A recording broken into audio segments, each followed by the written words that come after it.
Galit na galit si Senador Francis Kiko Pangilinan, sa ginawang pambabastos umano ng programa sa isang TV network sa kanyang asawang si Sharon Cuneta.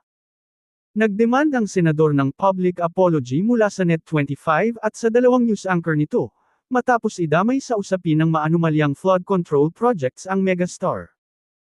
Ayon kay Pangilinan, hindi makatarungan ang pagbanggit nina Jen Sebardiaga at Nelson Lubao sa kanilang programang Saganang Mamamayan, sa kanyang nananahimik na misis. Ginawa raw katawa-tawa nina Sebardiaga at Lubao si Sharon sa kanilang programa at sa harap ng publiko. Sa kanyang Facebook page, inihayag ni Pangilinan, kung bakit nabadtrip siya sa naging panayam ng nasabing programa kay Senador Dante Marcolita. Narito ang kabuuan ng kanyang official statement.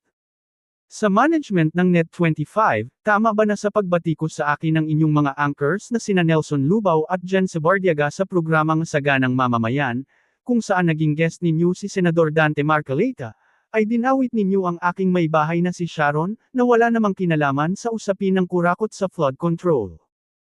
Binastos ng programang ito si Sharon at sinaktan ninyo ang kanyang kalooban, kahit na nananahimik siya at walang kinalaman sa isyu ng korupsyon.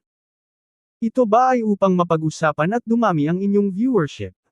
Tama ba na idawat ang isang inosenteng taong walang kinalaman sa official business ng Senado, at gawing katawa-tawa ang kanyang pagkatao sa publiko?